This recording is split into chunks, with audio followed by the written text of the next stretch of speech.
This is Jeremy Wentworth-Stanley. I'm the fellow who has a hyphen in my name. The hyphen is silent, but I am anything but that. This is the second part of a series of Compass Point under the heading of Respectonomics. And the Compass Point is a title we use to demonstrate the many points to the compass that affect all of our lives in the directions we're going and where we've come from. The series is with Jeremy Wentworth-Stanley and my co-host, Sarah Benton. Good day, Sarah. Good day. Good day. How are you today? I am fine. And we've got a bit of a tongue twister today, and I think it's going to be easier if people see it in writing, but I'll say it and see if it comes across okay. It's probably trying to be a bit too clever. That's the risk. But what it says is, know your know-how. Know as in knowledge is K-N-O-W. Yours is, because this is the individual that we're addressing and chatting with. Know as in no and not yes. And then, of course, how you get there is the point we want to talk about. So we're really exploring the idea of how do we say no? And I think a legitimate question is, how does Respectonomics dovetail with this idea of saying no? And it comes back to the central theme of 2 points. Number one, and that is, of course, restoring the dignity of the human being. And we do not want to compromise that with the wrong yes or the wrong no. And secondly, we talk a lot about honoring other people's freedom of choice. That, in fact, is a proxy on our freedom of choice. In other words, I do have the freedom of choice to say yes or freedom of choice to say no. And I think we want to explore this from the standpoint of how do we reflect that to others as much as we reflect it within ourselves. Fantastic. Interesting topic. Well, I think it's from people that I've been talking with, I have found out that a lot of people have actually jumped on this wagon. They find it very difficult to say no. And they're not even sure how to do it even. And I think a lot of, I won't call them poor decisions, but decisions that become regrettable result from when we've said no when we should have said yes, or yes when we should have said no. So along that frame of mind or that thought process, I know you've talked before about the pull to yes.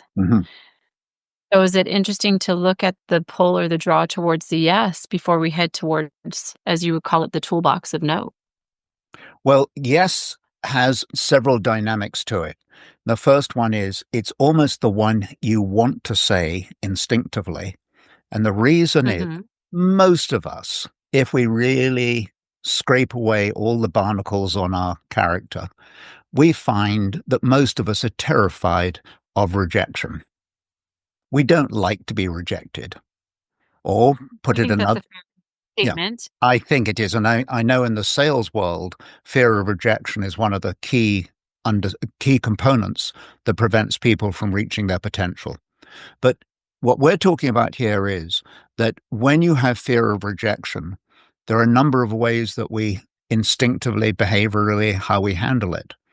And of course, one of the ways to prevent rejection is to say yes. Will you be my friend? Absolutely. Yeah. And whether we feel that's the right decision or not the right decision. Exactly. There's a draw to say yes. There's a draw to say yes. And I think that the other problem with this, the yes part of it is, if it's not fear of rejection, it's the sort of the other side of the coin, which says, I want to be everybody's friend. I want everybody to like me. So it doesn't have to be, it doesn't have to be a complete sort of push away, but it's easier to say yes sometimes than it is to say no. Now, that said, initially, exactly. And this is what we're going to be talking about is I'm going to call it exploratory, because I think each and every one of us has different watersheds, different thresholds where we deal with yes and no. So what you might think is my yes or my no might in fact be very different from yours. So what we're trying to do here is to understand the principles of yes and no, and to understand what techniques can we bring to bear that allow us to make a decision that we can live with. One of the most important ones is when we say yes, how many times have you been asked to do something? The classic is, I'll give you a classic example. You're going away on vacation, yes? And you're going to go to a place where maybe one of your clients is going to be at the same time. And Okay. they say to you, oh, wonderful, you're going to be in Barbados. Will you get together with us when we're there? And you quickly say, yes. Yeah. And what is the one thing you do when you get there that you wish you had never said? Yes. Yes, you really do. And so it's one of these, it's contemplative what we're talking about. It might even be reflective, but I want to emphasize under the heading of Respectonomics, this is a way of actually looking at ourselves and projecting ourselves into our relationships with other people in a manner that we make decisions that are both comfortable for ourselves and comfortable for the duration or the viability of the relationship. Sounds a bit heavy, but the truth of the matter is we can say yes or no and really distort a relationship. We can do it very easily. Agreed. So Yes. anyway, so if we agree that there's a sort of almost a comfort zone to saying yes, I think we should also then look at, well, then what if I want to say no? I think you said a day or two ago, you find yourself Yeah. saying, or I think, and I don't think it was necessarily you, but you sort of know how it is said, which is you say something like, no, and the reason is da da da da da da da da da. Yeah. I think we're constantly, I think it's ingrained in us for the reason that you said. We feel like we ought to say yes, even though we may be wishing to say no. Mm. And the reason is because with the yes gives us a positive connotation, but Yeah. with the no Right. response, it gives us a negative Yeah. connotation. So when we have the opportunity or we make the decision to actually say no, it's almost an automatic response or a reflex Yeah. to then say because or due to or for the reason Yeah. that. Yeah. And so we feel compelled to provide an explanation to almost defend why Mm-hmm. we're saying no. Yeah. And with that comes the next risk, which says, no, I don't want to go to the movies with you because I'm going to be doing this, that, and the other. To which you respond and say, oh, well, in that case, why don't I come over to your place and blah, blah, blah. Help I with was the going to say, cooking. the other, yeah, the caveat when you do the no and then provide your reason why not, Mm. you're leaving the door open for that Yeah. other individual or Right. that party to then Yeah. problem solve for you. Yeah. Here's what my problem, this is why I've said no. And now you've opened yourself up to allowing somebody to Right. resolve that for your Yeah. problem. And now you're back right Yeah. to square one Mm-hmm. and feeling terrible. And Mhm. it's inefficient because you said no. That should be Yeah. enough. Yeah. So let's talk about the no part of it first. And what I want to explore is this. You say to me, will you take me to the airport next Monday? Let's use that as a fairly neutral, Mhm. sort of thing anybody Ask. might, yeah, you might say, can you take me to the medical center or whatever it might be, but something.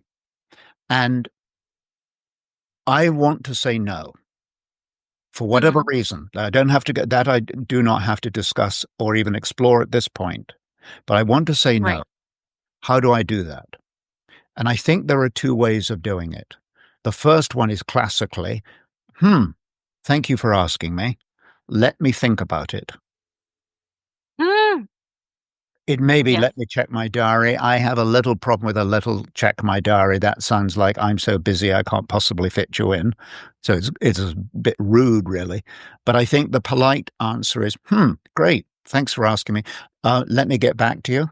Let me think about it. Mhm. I think let me get back to you. There's one risk with that.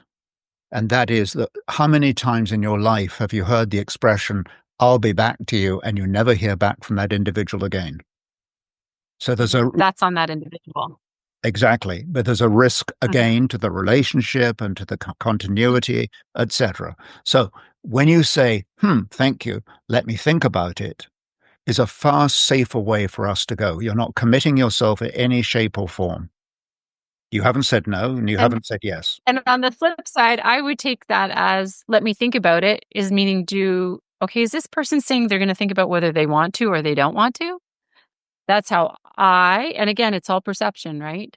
That's how I would take that away. If somebody said, let me think about it. Right. Are they thinking about whether they want to or they don't want to? Or I think in that particular case, will you take me to the airport? Let me think about it.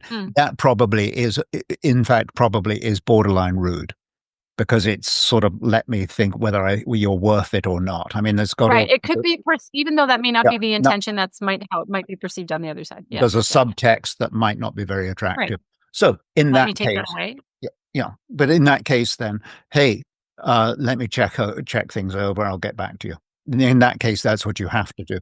But there's other times, particularly in the corporate world or the business world, a better example, you belong to a service club. Will you take on ABC responsibility? Thank you for asking me. Appreciate your confidence in me. Let me think about it. That one is totally legitimate. So you're right. Agreed. We don't need to be, and all of these answers aren't necessarily explicit, but I think what they are is they're approaches that allow us to have a little breathing room. And I must tell you something. They allow you to not respond instantly. Exactly. And here's another little gem. And you probably have seen this in the sales world, but in so many parts of our lives, that when people ask you for something and you say, let me think about it, you may not have noticed this, but a lot of times that same individual never comes back and asks you again. So will you take me to the airport? Oh, let me check things over. And that's how it's left. And they never actually call you back.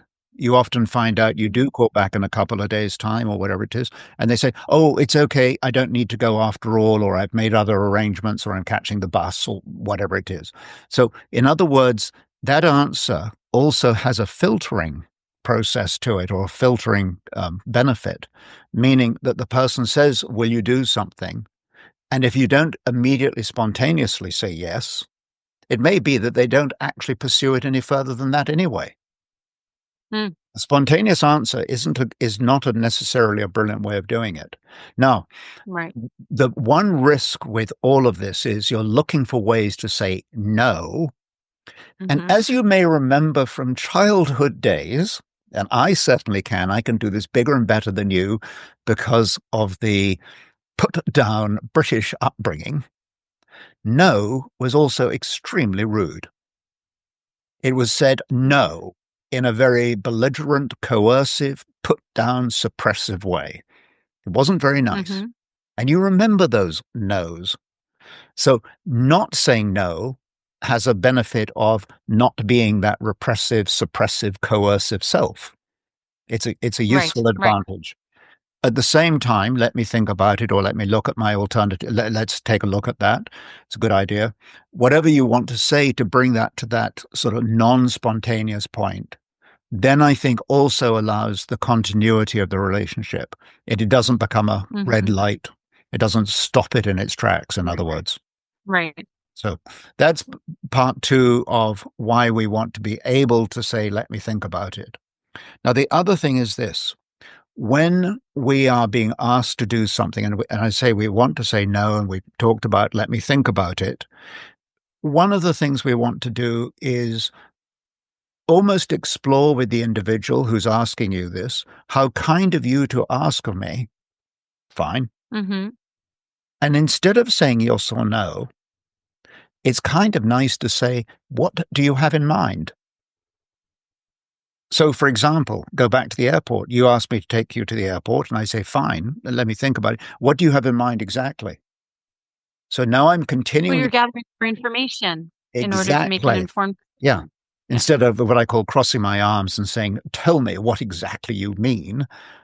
All I'm doing gently is, as you say, securing the information and looking at it through this filter of, hey, then I might legitimately say, 2:00 in the afternoon, I know that I'm going to be out of the country as of 1 o'clock. So that won't work.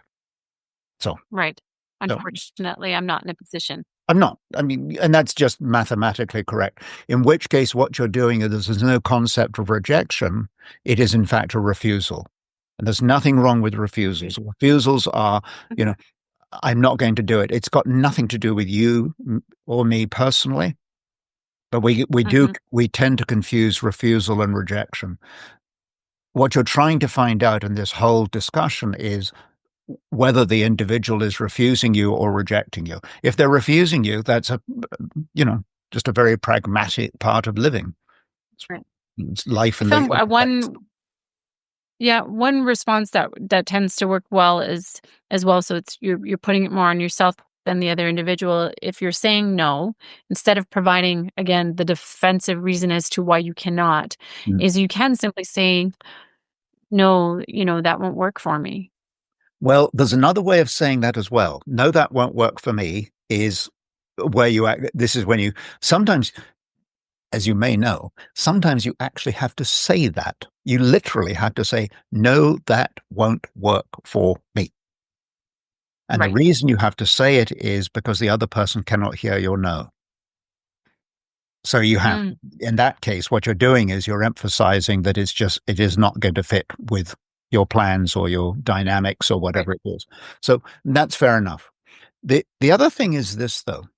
There are circumstances when you want to say no and you're wondering how to say it. Now, I'm not talking about, will you take me to the airport? But you're on the board of a board of directors of a service club, for example. And let's just say, for whatever reason, you want to step down and step away. And you've seen those long letters that go on for 3 pages about why I no longer wish to serve on this board.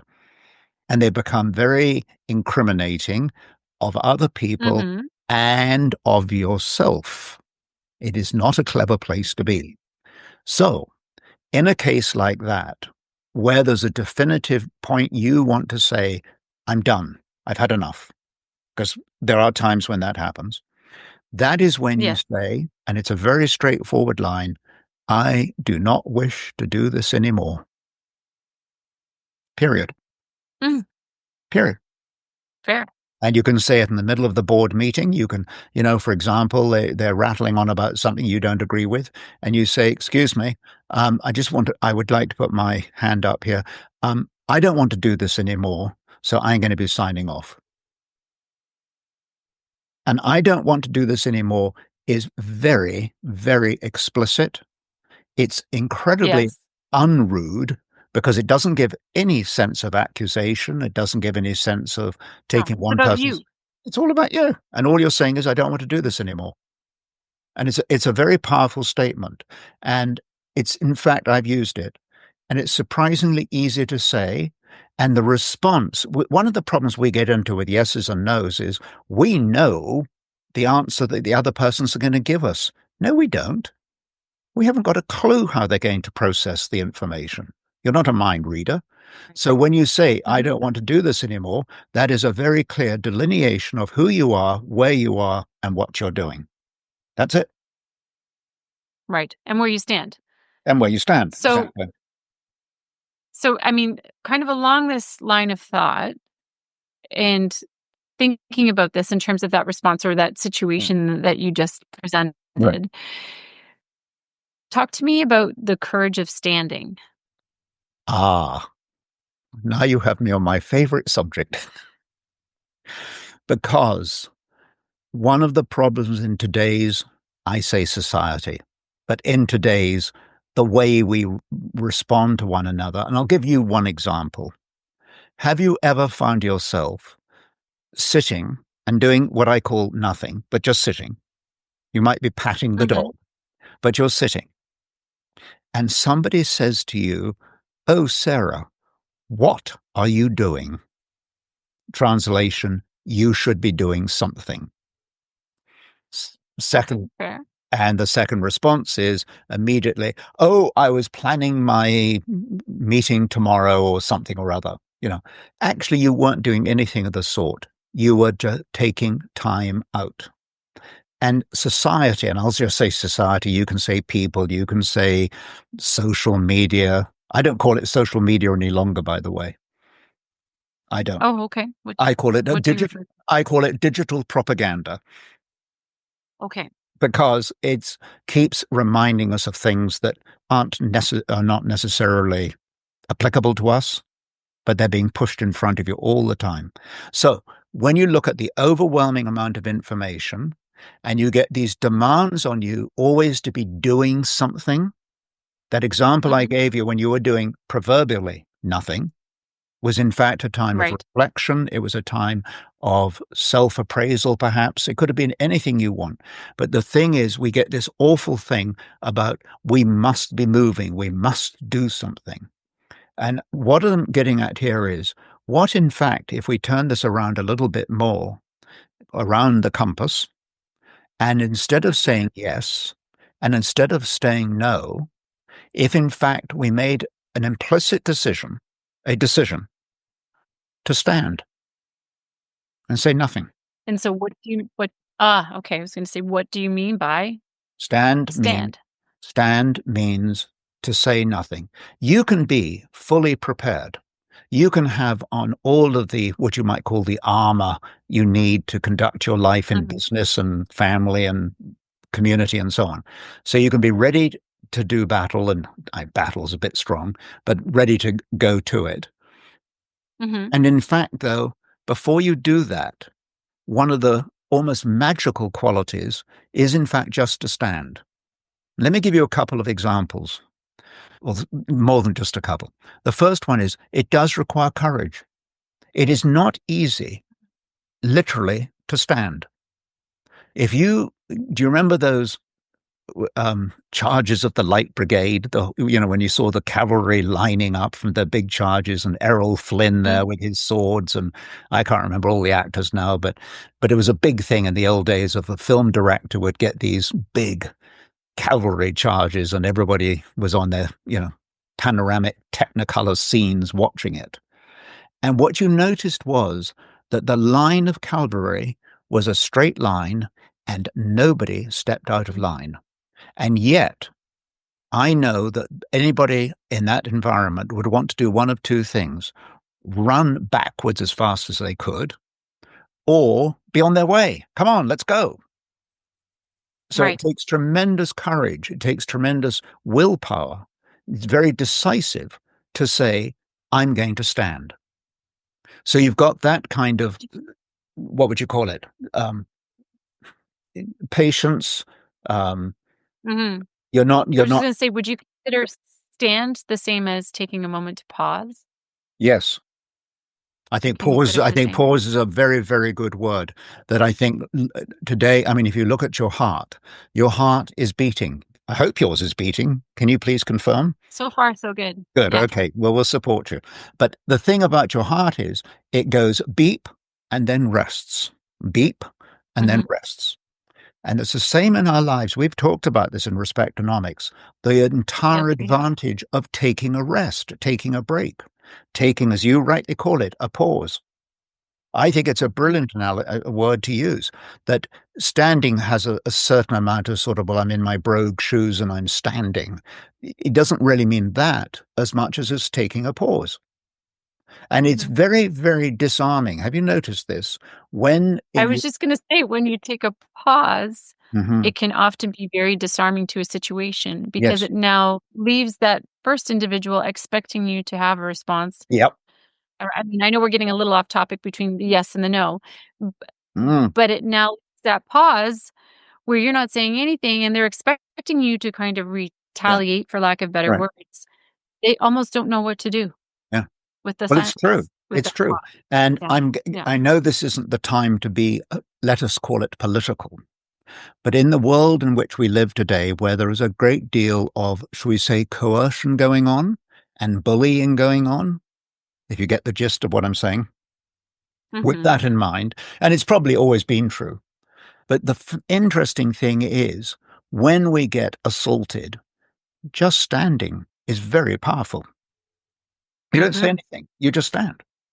And, And again, it's not our natural reflex to do that. Our ah, natural is to defend ourselves. Exactly. And that's why at the very beginning of this, we said what we're talking about is approaches that are organic, they're personal, they are of the moment. There's no literally right answer or wrong answer.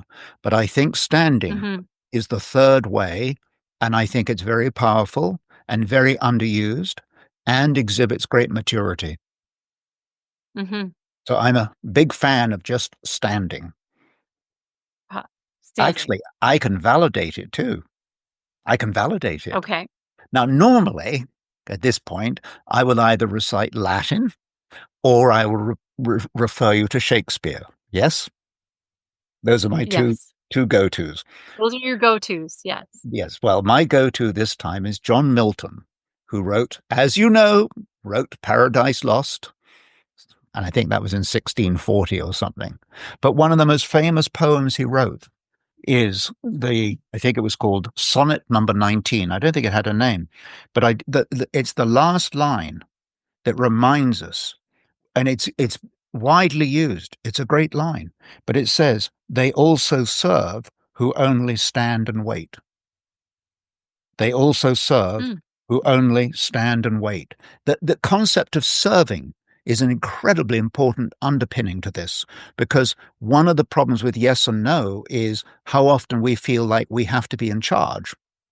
What about taking this pause, as you call it, moving to the side, taking this very quiet stand, which in fact represents the concept of being the servant rather than being the one who's pushing down and being the king or queen of the moment.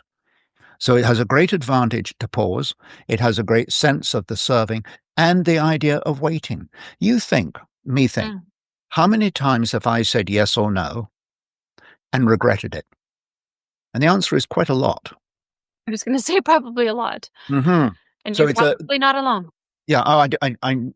One of the things we've discovered in Respectonomics is we're all the same and we're not alone. So it's not, you said a moment ago, it's not an easy thing to do. The fascinating thing about yes, no, and standing is that in and of themselves, they are incredibly easy to do in and of themselves. Say yes, say no, say nothing, stand. And it's like baseball. All you got to do is pick up the bat and hit the ball. Very simple. It's also very difficult to do.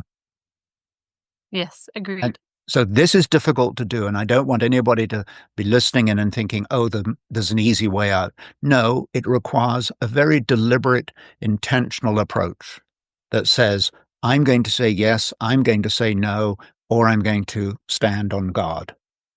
I mean, I know it's like anything else where you're... I'm sorry, Sarah? Sorry, I was going to say it's also something that will take time for you to get used to doing. It's like anything else that you're not used to doing, to sort of to train yourself, if you will, to be able to do this and it feel comfortable versus it feeling awkward. Yeah, and one of the techniques to doing that is the old Chinese expression that if you want to run if you want to run the marathon, you take one step.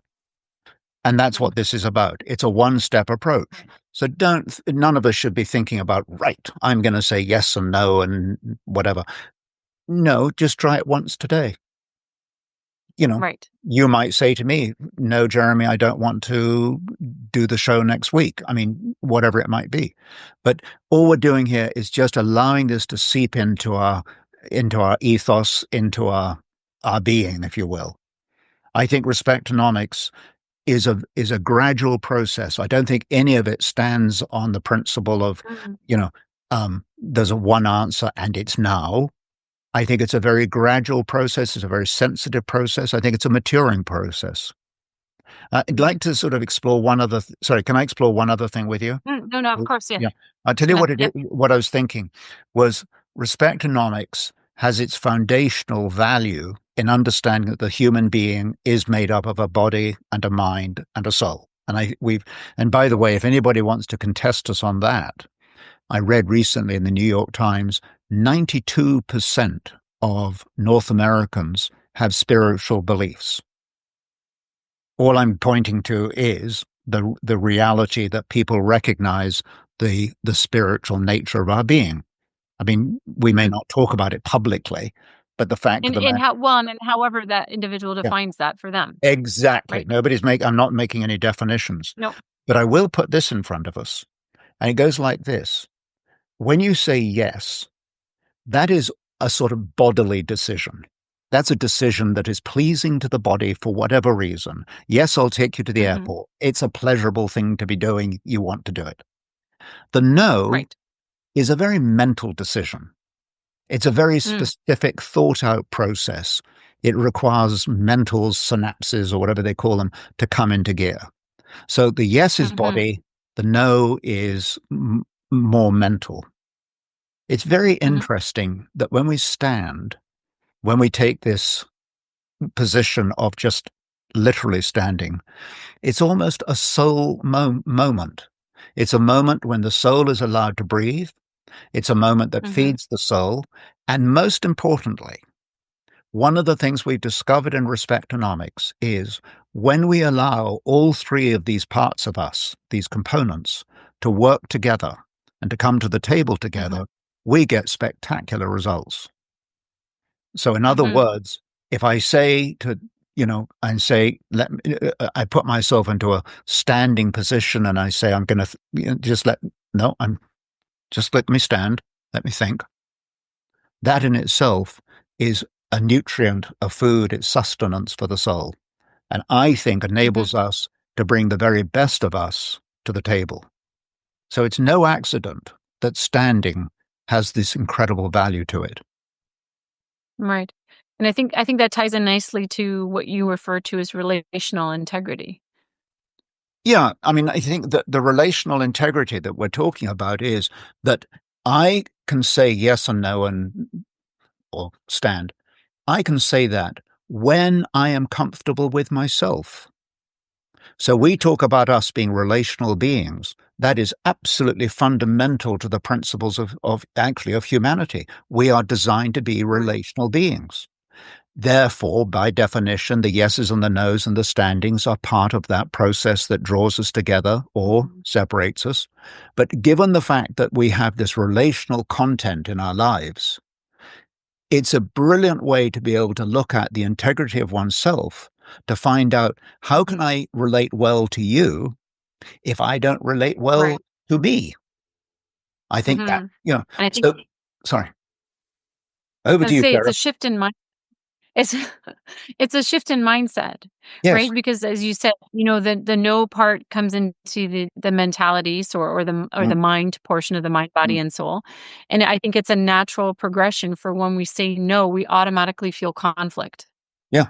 Right? So what that's internal or Mm, external, yeah. when we say no, we feel badly. Yeah. So, but why are we self-imposing that on if it's Right. just simply the fact Yeah. that we're not in a position or we don't want to, Oh, right? Without having to defend, but it's an innate, I yeah. find it's an innate body response as Mhm. well from the mind from us saying no, Yeah. that negative response. And I think we have to learn and teach ourselves to be more comfortable because I think when you can say no, and as you've just said, it to be comfort in relation to ourselves as opposed to something external. When you can say no and feel at peace inside, you're in alignment with what it is that is right for you in that moment or that time, right?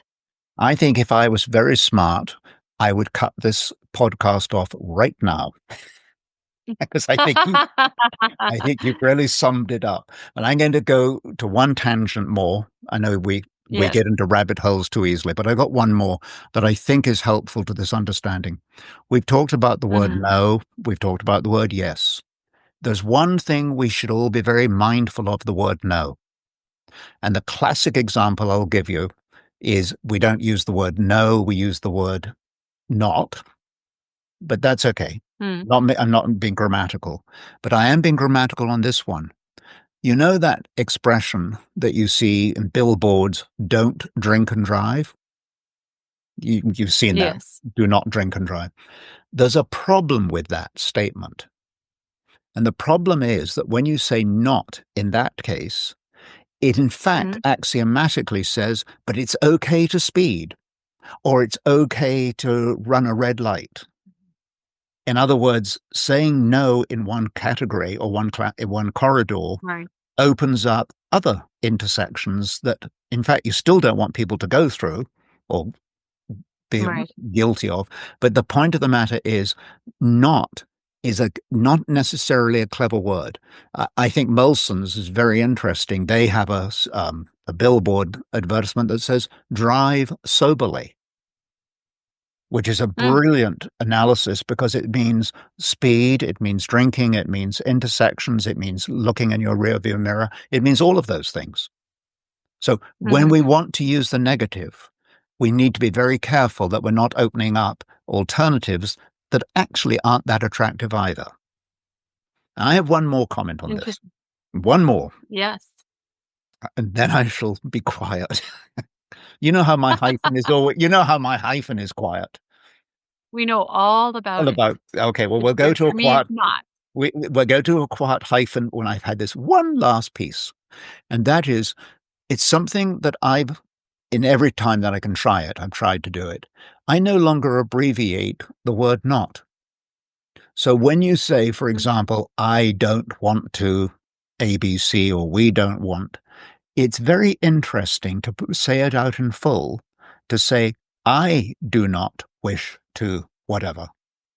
Because when you put the word not in as an explicit word that Mhm. stands alone, it takes on a very, very different conviction. It takes on a different meaning.